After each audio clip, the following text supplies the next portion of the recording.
हम इस बारी अपनी कंट्री के लिए जीत कर ही वापस आए और कोई सेकंड में नहीं था। तो ये मिजाज होता है तभी तो विजय मिलता है। आपका जो विजन है कि इंडिया नंबर 1 होना चाहिए, आई थिंक ये बदलाव आ रहा है। हमारे देश के नौजवानों के पास सामर्थ्य है। तो जन्मदिन पे क्या करोगी? 28 को है ना? तो क्या करोगी? बस मजे करेंगे। बस ये कहाँ है? हाँ, पीछे खड़ा है। ना टाइम आपका वैल्यूएबल टाइम निकाला हमसे मिलने के लिए। मेरा वैल्यू आप ही है।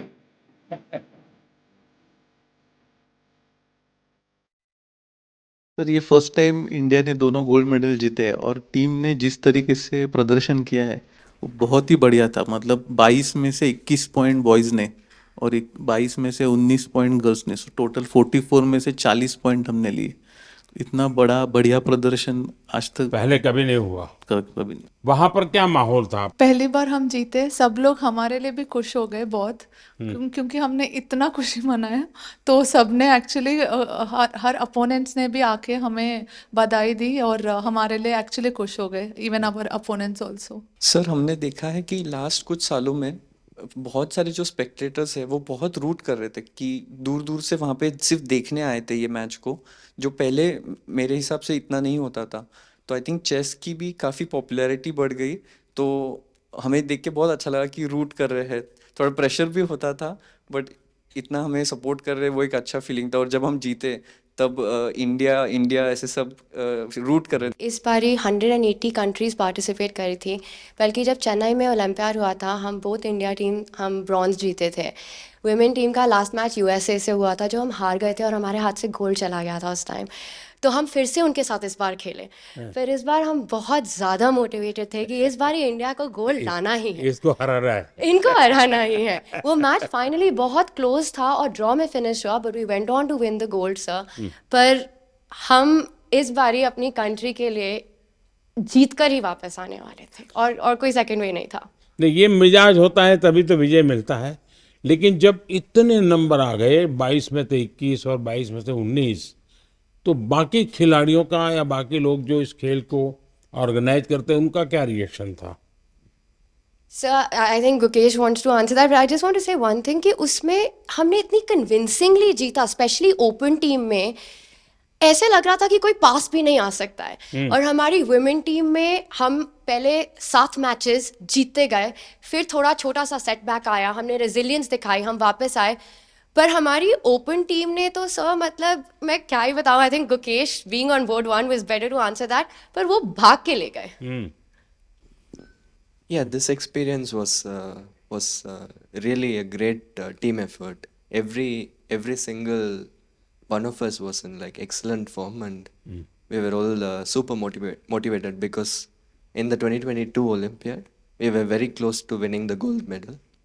But then there was one game which I had played and I could have won, which would have guaranteed gold medal. I unfortunately lost that game, and it was heartbreaking for everyone. So this time we were all super motivated, and from the start we were like, we are going to win this for the team, and yeah, really glad. अच्छा, आपने कभी ये सोचा है कि कभी AI का उपयोग करके आप लोग अपनी गेम को करेक्ट कर सकते हैं या दूसरे की गेम को समझ सकें? Yes, sir. With AI, the chess has evolved. There has been new technology, and the computers have become much stronger now. And it is showing a lot of new ideas in chess, and we are still learning from it. And I think there is a lot to learn from it. Sir I think अभी ऐसा हो गया है कि AI के tools सबको available हो गया है क्योंकि डेमोक्रेटाइज हो गया है, और अभी हम ज़रूर प्रिपरेशन में यूज़ करते हैं। बताइए। कुछ नहीं सर, द एक्सपीरियंस तो बहुत कुछ अच्छा नहीं, था। ऐसे ही जीत लिया। हैं?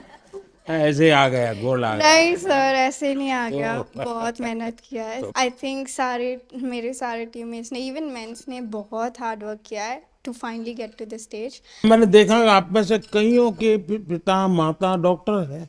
पेरेंट्स दोनों डॉक्टर है और मेरी बहन भी डॉक्टर है। हैं? तो जब मैं बचपन में उन्हें देखता था कि उनको कभी रात को 2 बजे फ़ोन आ गया पेशेंट का, जाना पड़ता था, मुझे लगा मैं जो करियर लूँगा थोड़ा और स्टेबल लूँगा, पर मुझे लगा नहीं था स्पोर्ट्स में और दौड़ना पड़ेगा। सर मैंने हमेशा देखा है कि आप हर स्पोर्ट और हर स्पोर्ट पर्सन को इतना इनकरेज करते हैं और इतना सपोर्ट करते हैं।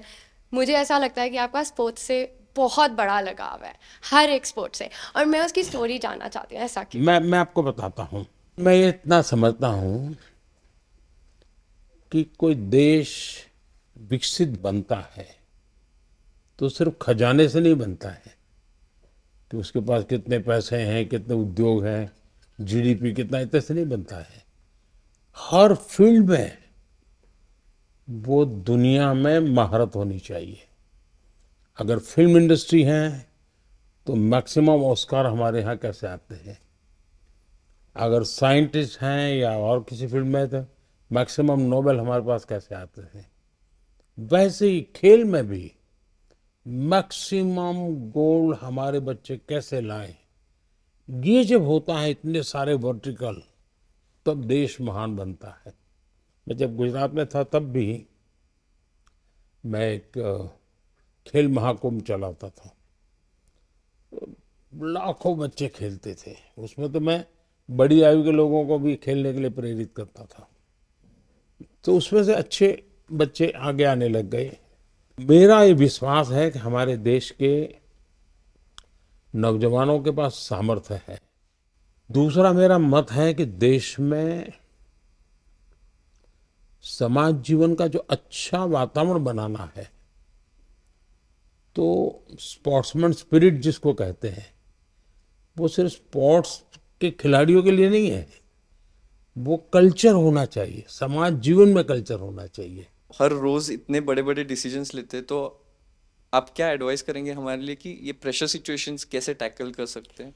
देखिए, कोई भी खेल क्यों ना हो, कोई भी एक्टिविटी क्यों ना हो, फिजिकल फिटनेस बहुत मैटर करती है जी। में से बहुत से लोग होंगे जो फिजिकल फिटनेस के लिए आपकी ट्रेनिंग होती होगी, आपके लिए खान पान के लिए बताया जाता होगा, भाई ये चीज़ें खाइए, ये चीज़ें खेलने से पहले इतना खाइए, मत खाइए, सब बताया जाता होगा आपको।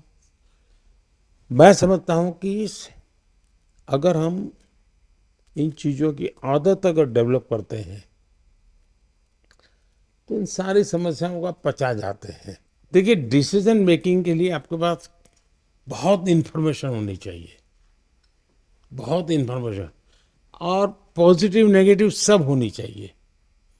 आपको पसंद आता है ऐसा ही सुनने का आदत लगती है, मनुष्य का स्वभाव होता है, जो अच्छा लगता है वही सुनता है, तो वो फिर डिसीजन में गलती होती है।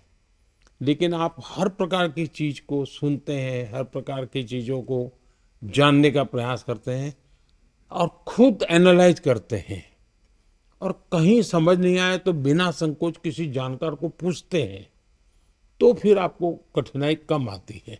और मैं मानता हूं कि कुछ तो अनुभव से आ जाता है, और जैसा मैंने कहा कि योगा, मेडिटेशन, इसकी सचमुच में बहुत ताकत है जी। सर, हम अभी 2 हफ्ते खेले तो अभी पूरा थक गए, पर आप सालों साल दिन भर इतना काम करते, इतने मतलब पूरा ब्रेक भी नहीं लेते, તમે કેવી રીતે what's the secret sir for your energy? आप इतना जानते हो and then also you are open to learning and open to the world, और आप हमेशा हर स्पोर्ट पर्सन को आई थिंक इतने जोश से भर देते हो टू परफॉर्म। और मैं आपसे पूछना चाहती हूँ कि अगर आप हम सबको एक एडवाइस देना चाहो, आप जहाँ चेस को देखना, शतरंज को देखना चाहते हो। देखिए, ऐसा है, जीवन में कभी संतोष मत मांगिए, सेटिस्फेक्शन नहीं होना चाहिए किसी चीज का, वरना फिर नींद आना शुरू हो जाता है। तभी आप आलस 3 आ घंटा जाता है। सोते हैं सर। हाँ, आप सिर्फ 3 घंटा सोते हैं। हमारे भीतर एक भूख रहनी चाहिए, बहुत कुछ नया करने की, कुछ ज्यादा करने की। हम लोग सभी टूर्नामेंट तभी जीते थे, और हम लोग बस में से आ रहे थे और आपका स्पीच हम लोग लाइव देख रहे थे, और आपने वहाँ पे अनाउंस कर दिया वर्ल्ड में कि भारत ने ये ऐतिहासिक 2 गोल्ड मेडल जीते, और हम सब लोग उस टाइम साथ में बस थे। हमें इतनी खुशी हुई सबको कि आपने ये आपके स्पीच में अनाउंस कर दिया पूरे दुनिया के सामने। मैं 98 में मैंने फर्स्ट ओलंपियाड खेला, और उस टाइम पे गैरी कास्परोव, कार्पोव, ये सब लोग खेलते थे और हम लोग उनका साइन लेने के लिए दौड़ते थे, ऑटोग्राफ।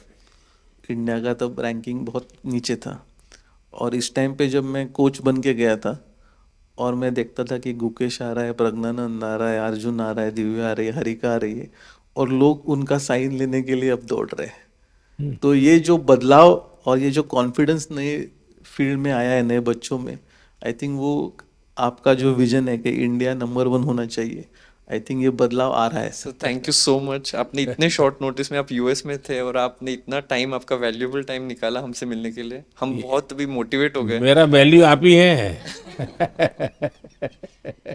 आई थिंक हमें ही नहीं, ये इतना इम्पोर्टेंट है, बाकी चेस जो खेलते हैं अभी उनके लिए भी बहुत ज़्यादा इंस्पिरेशन हो गए कि वो अच्छा खेले और आपको आके मिले, तो उनके लिए भी बहुत ज़्यादा इंस्पिरेशन नहीं, ये हो गए। बात सही है जी। कभी कभी ये देखने से भी पता चलता है इनको कि हाँ यार, अपने लोग कर सकते हैं, हम भी कर सकते हैं। मैंने एक बार गुजरात में बहुत बड़ा चेस का इवेंट किया था जब मैं मुख्यमंत्री था, तो 20,000 लोग उसमें एक साथ हाँ, चेस एक खेले साथ थे। खेले थे। और सर उसमें उस टाइम पे इसमें से बहुत सारे लोग चेस नहीं खेलते थे। नहीं, तब तो इनमें से कईयों का जन्म भी नहीं हुआ होगा जी। तब भी लोगों को आश्चर्य होता है क्या मोदी जी ये कर रहे।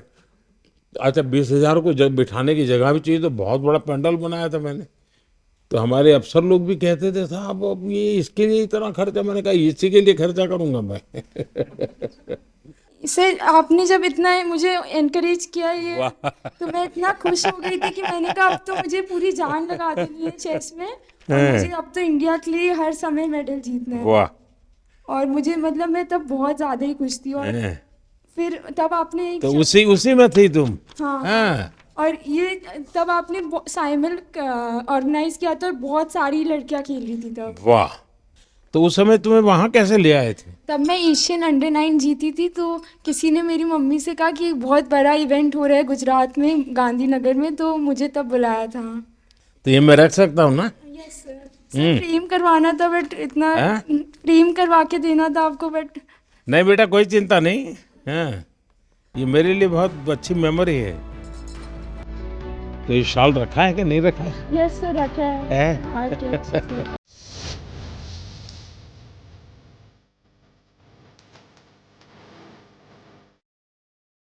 चलिए, मुझे बहुत अच्छा लगा। आप लोगों को मेरी बहुत बहुत शुभकामनाएं हैं।